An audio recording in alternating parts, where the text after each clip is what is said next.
Today on the news, Patriots basketball scores are revealed and spring sports updated. The SAT word team presents us with a word aggressive in nature.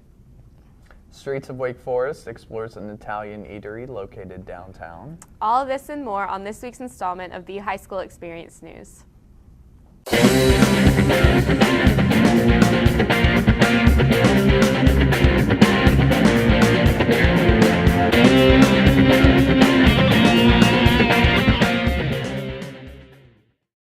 Good afternoon, Franklin Academy. I'm Jackson Cooper. And I'm Emily Carroll. We hope everyone enjoyed their weekend. Let's check and see if we will be expecting more snow in the future. Let's go over to our Chief Meteorologist, Braxton Emmy. Braxton, what do we expect in the next week? Well, Jackson, there's no sun this week, but the temperature this week should be in about the mid-50s and mid-60s range, so it's beginning to look a lot like spring. Starting with Monday, highs should be in about the 60s and lows in the 50s. It'll be mostly cloudy, but on Tuesday those clouds should turn into some scattered showers in the area. But there's not too much rain because there's only about a 30% chance of rain. Moving on into Wednesday, we'll have a bit higher chance of rain at about 40%, so expect some more scattered showers, but not too much. Highs will be in the 50s and lows in the 30s. But on Thursday, those clouds should disappear. It will be mostly cloudy, highs in the 50s, lows in the 30s. Friday, we'll see a little bit more of those clouds return, but the temperature will be a little bit warmer, highs in the 60s, lows in the 40s. But let's have an overall picture of this week's weather. The high is consistently in the mid-50s and mid-60s range. The only real shot we have at rain is maybe Tuesday or Wednesday, but there's no definite on the rain once again. But it is beginning to look a lot like spring. Overall, it's a pretty okay week of weather. Before we go back, let's have a fun fact about weather. We might not be getting a lot of snow here, but Colorado certainly does. The record for the most snow received in a 24-hour period is held by Silver Lake, Colorado, which received 76 inches of snow on April 14th and 15th back in 1921. It sure does beat our 1 inch of snow from about a week ago. But just remember a jacket for this week. Back to you guys. With the weather warming up and spring sports starting, basketball season is coming to a close. Let's go to the sports desk with Parie and Taylor.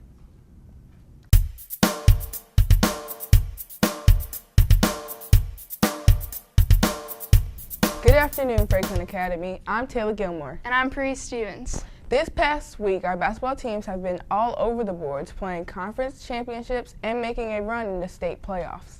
So we will just dive right in. Friday the 17th, both teams traveled to Voyager Academy for the championship round of the conference tournament.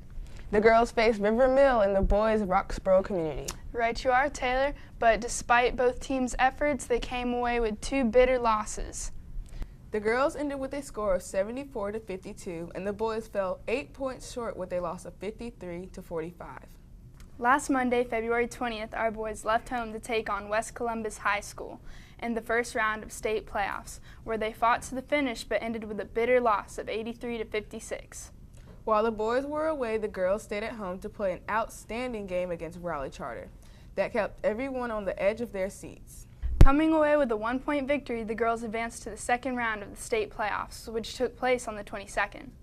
Staying strong and playing their hardest, the girls left the court with a loss of 59-48. Despite the last couple losses, both Patriots teams overall had a great season and set new goals for next year. This has been your Patriots basketball season wrap-up. I'm Taylor Gilmore. And I'm Parie Stevens.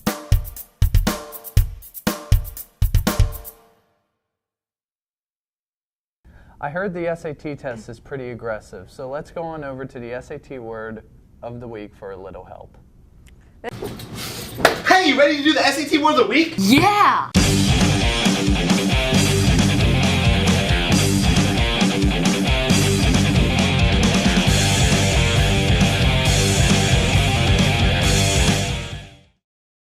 Hey, Chris Taylor here with your SAT word of the week. This week's word is aggression, which is an unprovoked attack. Let's look at an example of aggression. Let's say there are 2 men. One is a Canadian and the other is a Southeastern Russian. As we all know, Canadians and Southeastern Russians hate each other. So, the Canadian shows an act of aggression towards the Southeastern Russian. Another form of aggression is the word aggress, which is less used. Aggress is to make the first attack. Let's say there are 2 young ladies facing each other. One is more excited to see the other one. The one who's less excited aggresses the other woman. That's all for this week on the SAT Word of the Week. This week's Senior Moment asks teachers to give their advice and insight on the college experience. Let's go to Taylor Pulley to see what the teachers have to say. Good afternoon, seniors. On this week's edition of Senior Moment, instead of your normal due dates, we decided to interview teachers and ask them what they wish they had known when they went off to college. And here's what they had to say. I would have liked to have been told to save my money while I'm in college, because sometimes you work a part-time job, sometimes you get scholarship money, whatever, and you end up spending it. But when you get out of college, you are broke. So save it, please. All right, college. Well, you have to remember that when I went to college, we were still using stone tablets and kicking the dinosaurs out of our way. So that would have been nice to know, that, you know, to avoid the dinosaur stuff. It's easy, compounding interest. Let me give you an example. Had I started saving at age 18, I could have saved $2,000 a year, an annual percentage return of 10%. That would have given me 50 years to save, and that would be projected to be $2,560,000. Get a dog. I think from a social standpoint, the idea that freedom is a great thing as long as it's used productively in the right way. You're going to meet a lot of neat people at the next level of your education, people that tend to pull you in good directions, and on the other hand have the potential to do the opposite. I'll do the $2,000 a year, 10% interest, but that only gives me 46 years to save, and unfortunately I'm only projected to have $1.7 million. I think time management is the biggest thing.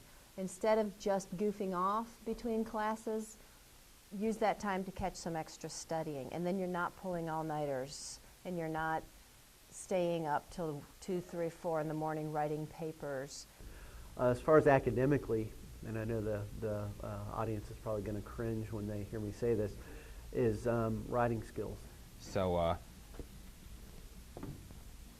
unfortunately, that's a loss of $818,000. So the one thing I wish I would have known before I graduated high school was how much money that would have cost me to wait that particular amount of time. Thanks, Taylor. Now let's go over to Meredith Teasdale and Sierra Prevatelli for this week's question for the Commons.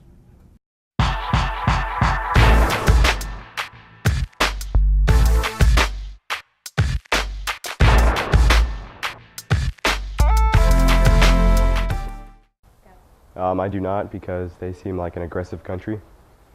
No, because they're going to blow us up. Obviously, it's bad that Iran has nuclear weapons because they could easily use them against us, and that would be extremely bad. I don't think Iran should have nuclear weapons because that just creates a catastrophe and war, which isn't good because people die.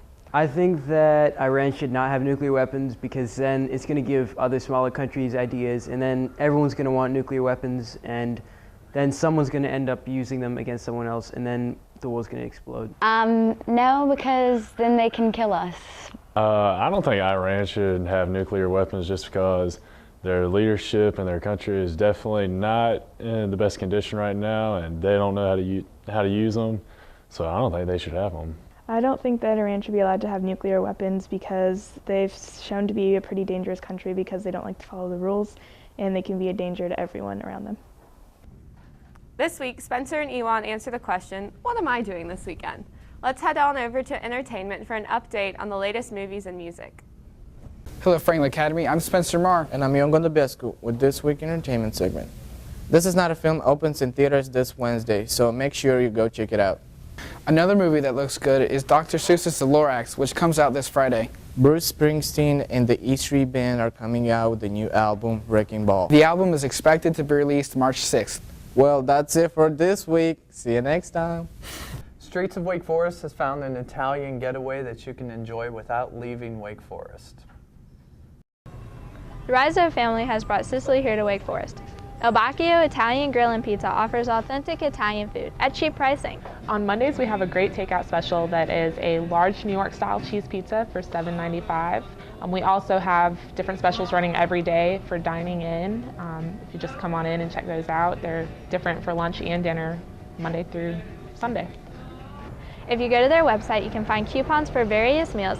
They're located off Rogers Road and are open 7 days a week. Thank you, guys.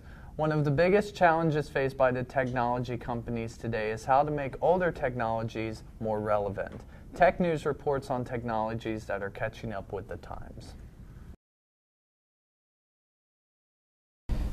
This time on Tech News, we talk about a new form of home entertainment, a traditional pocket knife catches up with the times, and we talk to Mr. Hall about Dropbox. Dropbox serves as a cloud server on your PC, Mac, iPad. Right. So whatever document that you work with will automatically be updated to the cloud. And then once it's updated to the cloud, it'll update to all of your other devices.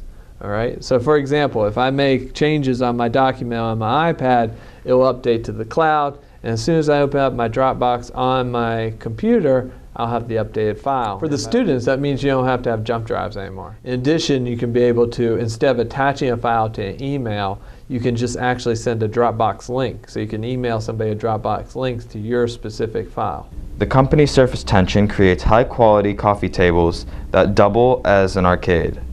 The display in the center of the table is protected by 6 millimeters of toughened glass, and when you are ready to use the table as an arcade, you can pull out joysticks and buttons hidden inside the table. Gerber has created the pocket knife Gerber Steady. This tool is really a sign of the times we live in. It's not only a multi-tool, which has now become expected in most pocket knives, but also has a small camera tripod. That's all for this week's Tech News. Have a great day, Franklin Academy. Please congratulate Jared and Jordan Dunn, who won first place at the Regional Science Fair on Saturday. Both will compete in the state competition in March. Ms. Hartzell's microbiology class has been providing us with new information. Did you know that when students washed their hands in antibacterial hand soap, there was more bacteria left on their hands than before they had washed them? Now, they didn't dry their hands. Drying hands with a paper towel should have removed all the bacteria due to the mechanical force of the paper towel. Lesson learned, washing alone doesn't always cut it. Student Matt Tomasulo is helping Raleigh citizens get out of their cars and onto the sidewalk. Tomasulo and his friends have posted signs reporting the walking distance between major landmarks in the city of Oaks. The Walk Raleigh project was designed to help Raleigh workers be more active amidst their busy schedules. BBC World News will be airing a story on this project later this month. Well, that's all the time we have for this week. I'm Jackson Cooper. Also, congratulations to Mr. Armstrong on his new baby boy. I'm Emily Carroll. Have a great rest of the day, FA.